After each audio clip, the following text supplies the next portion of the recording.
दोस्तों आज की हमारी मूवी है गेट आउट। ये एक मिस्ट्री थ्रिलर और हॉरर मूवी है। तो चलिए शुरू करते हैं। फिल्म की शुरुआत होती है रात के एक सीन से, जिसमें एक अमेरिकन अफ्रीकन मैन यानी एक ब्लैक आदमी अपने घर का रास्ता भूल चुका है और उसी समय उसे किडनैप कर लिया जाता है। अब यहाँ पर मैं उस आदमी को ब्लैक इसलिए बोल रहा हूँ क्योंकि इस पूरी मूवी की कहानी ब्लैक एंड व्हाइट के अंतर पर बनी है, जो आपको मूवी में आगे समझ आएगा। आगे फिल्म हमें ले चलती क्रिस के घर पर। क्रिस भी एक अमेरिकन अफ्रीकन है यानी ब्लैक है, पर यहाँ उससे उसकी गर्लफ्रेंड मिलने आती है जो कि एक गोरी लड़की है। क्रिस यहाँ पर थोड़ा परेशान दिखाई देता है क्योंकि उसकी गर्लफ्रेंड रोज उसे अपनी फैमिली से मिलाने ले जा रही थी। तो अमेरिका में जातिवाद पर और ब्लैक एंड व्हाइट में थोड़ा टकराव रहता है, इसलिए क्रिस को थोड़ा डर लगता है। पर रोज यहाँ क्रिस को समझाती है कि उसके पिता इस भेदभाव को नहीं मानते। अगले सीन में क्रिस और रोज गाड़ी में रोज के घर पर जाते हुए दिखाई देते हैं। तब क्रिस अपने दोस्त रोड विलियम को फोन करता है जो कि पुलिस डिपार्टमेंट में है, और क्रिस रोड को अपने कुत्ते का ख्याल रखने को कहता है।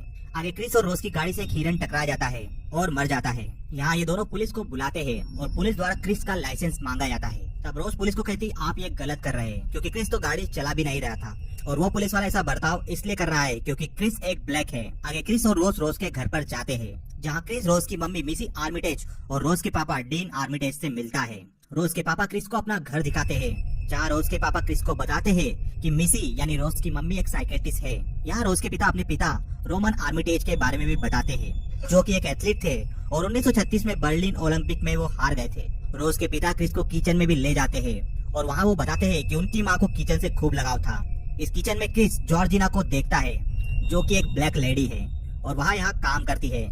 दोस्तों यहाँ पर मैं आपको छोटी छोटी बातें डिटेल में इसलिए बता रहा हूँ क्योंकि यही सारी बातें आपको आगे जाके अचंभे में डालने वाली है, और इन सारे पॉइंट को हम एंडिंग में पूरी तरह एक्सप्लेन करेंगे। घर के बाहर क्रिस गार्डन में एक व्यक्ति को काम करते हुए देखता है, और वो भी एक अफ्रीकन अमेरिकन है। यहाँ रोज के फादर क्रिस को बोलते हैं शायद तुम्हें यह अजीब लग रहा होगा, पर आगे वो बताते हैं कि जॉर्जिना और वॉल्टर दोनों ही उसके पेरेंट्स का ख्याल रखते थे, तब से वो यहीं पे काम करने लगे हैं। मूवी के अगले सीन में क्रिस रोज और रोज के मम्मी पापा एक टेबल पर बैठे हुए दिखाई देते हैं, और यहाँ रोज के पापा क्रिस को बोलते हैं यदि वो सिगरेट छोड़ना चाहे तो मिसी उसमें उनकी हेल्प कर सकती है। वो हिप्नोटाइज कर क्रिस की सिगरेट छुड़ा सकती है। और उसी समय रोज का भाई जेरेमी वहाँ आता है, और उसके अगले शॉट में हम रोज की पूरी फैमिली को और क्रिस को डिनर टेबल पर देखते हैं, जहाँ जेरेमी क्रिस के साथ थोड़ी रेसिस्ट बातें करता है, और जेरेमी यहाँ क्रिस को अपने साथ फाइट करने के लिए भी उकसाता है। तभी मिसी जेरेमी को अपने रूम में जाने के लिए कहती है। अगले सीन में क्रिस और रोज बेडरूम में होते हैं, जहाँ रोज क्रिस से जेरेमी के ऐसे बर्ताव के लिए सॉरी बोलती है और दोनों सो जाते हैं। उसी रात क्रिस की नींद खुलती है और वो सिगरेट पीने बाहर जाता है। तब वहाँ घर का नौकर वॉल्टर उसकी तरफ तेजी से दौड़ता हुआ आता है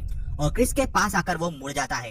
क्रिस पलटता है, वहाँ जॉर्जिना अपने आप को अजीब तरीके से निहारती हुई दिखती है। ये सब देखकर क्रिस थोड़ा घबरा जाता है। क्रिस घर के अंदर आता है और वहाँ रोज की माँ क्रिस को अपने पास बुलाती है, और वहाँ पर वो क्रिस से उसकी मॉम के बारे में पूछती है, जिनकी डेथ क्रिस के बचपन में ही हो गई थी। और बात करते करते मिसी क्रिस को हिप्नोटाइज स्टेज में ले जाती है। यहाँ पर क्रिस सब देख पाता है, सब सुन पाता है, पर वह अपने सोफे से खड़ा नहीं हो पाता। उसकी आंखों से आंसू आते हैं, पर वह कुछ नहीं कर पाता। क्रिस की कंडीशन बताने के लिए दोस्तों हमें यहाँ पर एक अंधेरी दुनिया बताई गई है, जहाँ क्रिस नीचे गिरता चला जाता है पर कुछ कर नहीं पाता, और वो ऊपर आने की कोशिश भी करता है पर ऊपर नहीं आ पाता। मूवी के अगले सीन में क्रिस की नींद खुलती है और उसे लगता है यह सपना है। उसी दिन सुबह फोटोग्राफी करते हुए क्रिस घर के नौकर वॉल्टर से मिलता है, जो अजीब तरीके से क्रिस से बात करता है।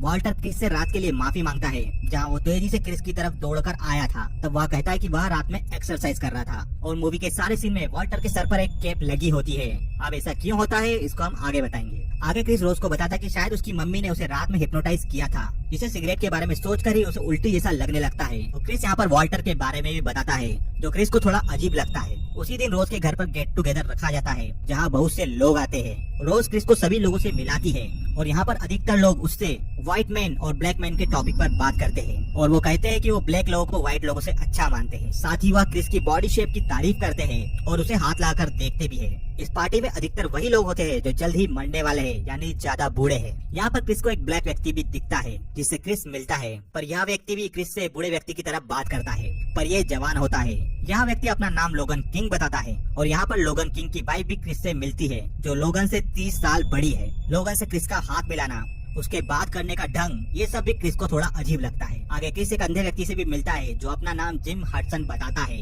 यह व्यक्ति हडसन गैलरी चलाता है। वह जिम की फोटोग्राफी की तारीफ भी करता है, क्योंकि क्रिस उसी की गैलरी में फोटो अपलोड करता है। अगले सीन में क्रिस अपने रूम में जाता है, और यहाँ पर वो कुछ लोगों के बीच में से गुजरता है, जो सभी आपस में बात कर रहे होते हैं। पर क्रिस के सामने से गुजरने के बाद सभी चुप हो जाते हैं। इस सीन को देखकर ऐसा लगता है कि सभी क्रिस को दिखाने के लिए सिर्फ नाटक कर रहे थे कि वो आपस में बात कर रहे हैं। क्रिस अपने रूम में जाता है जहाँ उसका मोबाइल चार्जर से निकला हुआ होता है। यहाँ क्रिस रोज को बताता है कि जॉर्जिना ने उसके फोन को चार्ज से निकाल दिया, शायद उसको मेरा तुमसे बात करना पसंद नहीं है। मूवी के अगले सीन में क्रिस अपने दोस्त रॉड पुलिस वाले को कॉल कर बताता है कि यहाँ पर सब अजीब हो रहा है और उसे रोज की माँ ने हिप्नोटाइज भी किया था।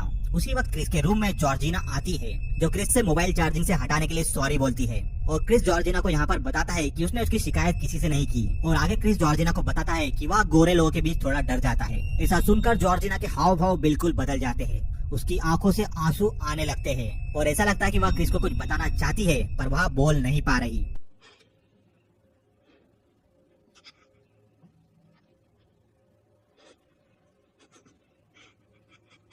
और इस वक्त जॉर्जिना वहाँ से चली जाती है। मूवी के अगले सीन में रोज के पिता डीन आर्मिटेज अपने दोस्तों से क्रिस को मिलाते हैं। यहाँ पर रोज के पिता का एक दोस्त क्रिस से अमेरिकन अफ्रीकन होने के फायदे और नुकसान पर सवाल करता है, पर क्रिस इसका जवाब लोगन से पूछता है क्योंकि वो भी एक अफ्रीकन अमेरिकन है। इस सीन में बात करते समय क्रिस लोगन का मोबाइल से फोटो लेता है और इस समय मोबाइल फ्लैश होता है। लोगन की आंखों में मोबाइल फ्लैश पड़ता है और वो एकदम चुप हो जाता है। उसकी नाक से खून निकलने लगता है और उसका फेस एक्सप्रेशन रोने जैसा हो जाता है। यहाँ लोगन क्रिस को रोते हुए वहाँ से जाने को बोलता है। साथ ही वह यहाँ भी बोल पड़ता है कि चले जाओ यहाँ से, नहीं तो मारे जाओगे। और लोगन रोने लगता है। तब कुछ लोग उसे वहाँ से ले जाते हैं। Sorry, man. Get out! Yo! Yo! अब क्रिस को यहाँ पर समझ में आने लगता है कि यहाँ पर कुछ बहुत बड़ा झोल है। रोज के फादर इसे घबराहट बढ़ना और गुस्सा बढ़ना बताते हैं, जो क्रिस के मोबाइल के फ्लैश के कारण हुआ है। इस सीन में लोगन रूम से बाहर निकलता है जहाँ रोज की माँ भी होती है। वो बोलती है कि लोगन अब बिल्कुल ठीक है और लोगन अपने इसे बर्ताव के लिए क्रिस से माफी भी मांगता है और वहाँ पार्टी से चला जाता है। अगले सीन में रोज क्रिस को अकेले झील के किनारे ले जाती है। वहाँ क्रिस रोज को बताता है कि वहाँ लोगन को नहीं जानता, न ही उससे वह कभी मिला है, पर वह लोगन के उस समय के बर्ताव को जानता है जो उसे वहाँ से जाने को कह रहा था। यानी यहाँ पर क्रिस को थोड़ा महसूस हुआ कि वह लोगन को जानता है। इसी समय मूवी में हमें एक सीन और बताया जाता है जहाँ डीन आर्मिटेज बूढ़े लोगों के साथ किसी चीज के लिए बोली लगवाते हुए दिखाई देते हैं और यहाँ पर क्रिस की फोटो लगी होती है। ऐसा लगता है कि क्रिस के ऊपर ही बोली लगाई जा रही है और इस बोली को जिम हडसन जीतता है, जो हडसन गैलरी का मालिक है और जो अंधा है। क्रिस और रोज उस घर से जाने का तय करते हैं। तब क्रिस अपने रूम में आकर लोगन का फोटो रोड को भेजता है, जिसका कॉल उसी वक्त क्रिस को आता है और रोड क्रिस को बताता है कि जिसका फोटो उसने भेजा है वो एंड्रे हेवर थे, जिसे वे दोनों जानते हैं। तब क्रिस को याद आता है कि यार हम तो इसे जानते हैं, पर ये इस पार्टी में 30 साल बड़ी गोरी औरत के साथ आया था जिसे वह अपनी वाइफ बता रहा था। उसी वक्त रोड का फोन कट जाता है। क्रिस रोज को बताता है कि हमें जल्दी से यहाँ से निकलना होगा। यहाँ क्रिस की नजर एक खुली हुई अलमारी पर जाती है जहाँ एक बॉक्स में रोज के साथ कुछ और ब्लैक लोगों की तस्वीरें होती है। इसमें इनका घर का नौकर वॉल्टर और जॉर्जिया की तस्वीर भी होती है, यानी ये सभी रोज के बॉयफ्रेंड या फ्रेंड थे। पर रोज ने क्रिस को बताया था कि वह उसका पहला ब्लैक बॉयफ्रेंड है। आगे क्रिस को पता चलता है कि रोज भी इन सब में मिली है और वो उसको फंसाना चाहती है। नीचे क्रिस को रोज का भाई जेरेमी और उसके माता पिता मिलते हैं और क्रिस रोज से गाड़ी की चाबी मांगता है। तब रोज क्रिस से बोलती है, तुम्हें पता है मैं तुम्हें गाड़ी की चाबी नहीं दूंगी।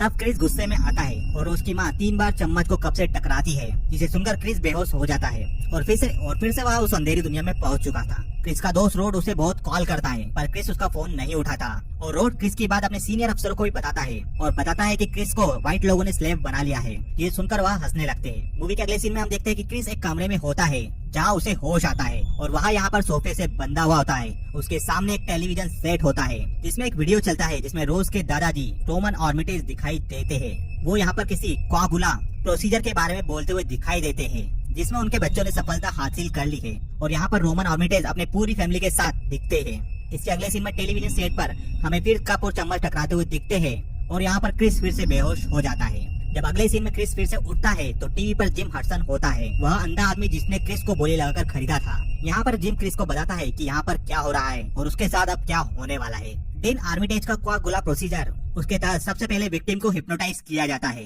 जिसे रोज की माँ मिसी करती है। उसके बाद विक्टिम को ऑपरेशन करके उसके दिमाग के एक हिस्से को शांत कर दिया जाता है, जिससे विक्टिम सारी फिजिकल एक्टिविटी कर पाएगा। फिर जिसने विक्टिम को खरीदा है उसके दिमाग के एक हिस्से को विक्टिम के दिमाग में ट्रांसप्लांट किया जाता है। फिर विक्टिम की बॉडी वैसा ही काम करती है जैसा उस बॉडी को खरीदने वाला चाहता है। इस जगह पर विक्टिम भी अपने शरीर में जीवित होता है, पर वह कुछ कर नहीं पाता। वह देखता सब कुछ है पर कुछ बोल नहीं पाता। यहाँ पर विक्टिम उस अंधेरी दुनिया में होता है जहाँ उसे हिप्नोटाइज कर पहुंचा दिया जाता है। यानी अब क्रिस के दिमाग का हिस्सा निकालकर उसकी जगह जिम के दिमाग का हिस्सा लगाया जाना था। ये शरीर क्रिस का रहेगा पर काम वो जिम के अनुसार ही करेगा। क्रिस यहाँ पर अंधेरी दुनिया में होगा पर कुछ कर नहीं पाएगा उसी तरह से लोगन किंग जिस जवान आदमी की बॉडी में था उसे फिल्म की शुरुआत में किडनैप किया जाता है। लोगन उस बूढ़ी औरत का पति था जो अब एक जवान बॉडी को टैकल कर रहा था और जॉर्जिना भी किचन में काम करती है। जॉर्जिना की बॉडी में रोज की दादी थी जिन्हें किचन में काम करना बहुत पसंद था और जॉर्जिना भी किचन में काम करती थी, यानी जॉर्जिना की बॉडी में रोज की दादी थी। वॉल्टर के शरीर में रोज के दादाजी थे जो ओलंपिक में दौड़ते थे और वॉल्टर के शरीर में भी रात के समय वो दौड़ते थे। कुल मिलाकर यह अपने लोगों को अमर बनाने का तरीका है जिससे ब्लैक लोगों के शरीर में आर्मिटेज के रिश्तेदार जीवित रहते थे, यानी एक ब्लैक बॉडी में आर्मिटेज फैमिली मेंबर का और उनके रिश्तेदारों का दिमाग होगा। तब क्रिस जिम से पूछता है कि इन सब काम के लिए हम ब्लैक लोगों को ही क्यों चुनते हो। तब जिम बोलता है क्या पता। मूवी देखते समय हमें यह चीज समझ में आने लगती है कि इस मूवी में व्हाइट लोग ब्लैक लोगों से प्रभावित होते हैं। उनकी बॉडी और चुस्ती फुर्ती से ये अफ्रीकन अमेरिकन को अपने से ताकतवर भी समझते हैं। उसके अलावा रोज के दादाजी 1936 में जिस जेसी ओवन से हारे थे वो व्यक्ति भी एक ब्लैक था, इसलिए ये लोग कहीं न कहीं ब्लैक लोगों से प्रभावित थे। इसके बाद जिम और क्रिस की बात खत्म होती है और क्रिस देखता है कि उसके सोफे से कुछ रुई निकल रही है। अगले सीन में कप और चम्मच टकराने से फिर से क्रिस बेहोश हो जाता है। रोज के पिता डिन आर्मिटेज ऑपरेशन थिएटर में ट्रांसप्लांट की तैयारी करते हैं और रोज का भाई जेरेमी क्रिस को लेने जाता है। वह क्रिस को खोलता है तब क्रिस उस पर हमला कर देता है क्योंकि क्रिस इस बार बेहोश नहीं हुआ था क्योंकि उसने सोफे की रुई अपने कान में डाल ली थी ताकि वह कप और चम्मच की आवाज से वापस बेहोश ना हो। इसके बाद क्रिस रोज के पिता को भी मार देता है और रोज की माँ मिसी को भी मार देता है। घर से निकलने से पहले जेरेमी को फिर होश आता है और वह क्रिस पर हमला करता है पर क्रिस जेरेमी को भी मार देता है। मूवी के अगले सीन में रोज हमें लैपटॉप पर काम करते हुए दिखाई देती है और वह अफ्रीकन अमेरिकन लोगों को सर्च करती है, यानी अपने अगले शिकार को ढूंढ रही होती है। क्रिस यहाँ पर गाड़ी स्टार्ट कर जाने लगता है और रोज की दादी जो कि जॉर्जिना के शरीर में थी वो उस गाड़ी से टकरा जाती है। टकराने की आवाज सुनकर रोज राइफल लेकर घर से निकलती है। तब तक क्रिस जॉर्जिना की बॉडी को कार में लेकर चला जाता है। रास्ते में रोज की दादी जॉर्जिना उठ जाती है और वो क्रिस पे हमला कर देती है और कहने लगती है कि उसने उसके परिवार को खत्म कर दिया। इससे क्रिस की गाड़ी एक पेड़ से टकरा जाती है। क्रिस बाहर निकलकर भागने लगता है और रोज राइफल लेकर उसे शूट करने की कोशिश करती है। तब वहाँ रोज के दादाजी जो कि वॉल्टर के शरीर में है दौड़ते हुए आते हैं और क्रिस को गिराते हुए उसका गला दबाने लगते हैं। तब क्रिस अपना मोबाइल निकालकर वॉल्टर की आंख में फ्लैश डालता है। फ्लैश पड़ते ही वॉल्टर रुक जाता है और वो रोज से क्रिस को मारने के लिए राइफल मांगता है। राइफल लेकर वहाँ रोज को ही शूट कर देता है और फिर उसके बाद वॉल्टर अपने आप को भी शूट कर देता है। उसी वक्त यहाँ पर क्रिस का दोस्त रोड पुलिस की गाड़ी लेकर आ जाता है और क्रिस और रोड दोनों ही वहाँ से चले जाते हैं और सड़क पर रोज घायल अवस्था में पड़ी रहती है। मूवी यहीं खत्म हो जाती है। स्टोरी सुनाते समय दोस्तों मैंने आपको बताया था कि वॉल्टर पूरे समय अपने सर पर केप लगाकर रखता था। वो इसलिए ताकि उनके ऑपरेशन का निशान ना दिखे। यहाँ निशान जॉर्जिना के सर पर भी होता है जो हमें मूवी के एंड में दिखता है, जिसे वह बालों से ढककर रखती है। लोगन भी केप पहनता था जिससे उसके सर का निशान भी नहीं दिखाई देता। आंखों पर फ्लैश डालने के लिए कुछ समय के लिए इनका शरीर हिप्नोटिज्म से बाहर आ जाता है। ऐसा हम लोगन के समय भी देखते हैं और ऐसा हम मूवी के लास्ट में वॉल्टर के समय भी होता हुआ देखते हैं। कुल मिलाकर जिस विक्टिम की वह बॉडी होती है वह पूरे समय हिप्नोटाइज रहता है किसी अंधेरी दुनिया में। दोस्तों आपको ये वीडियो कैसा लगा हमें बताइए।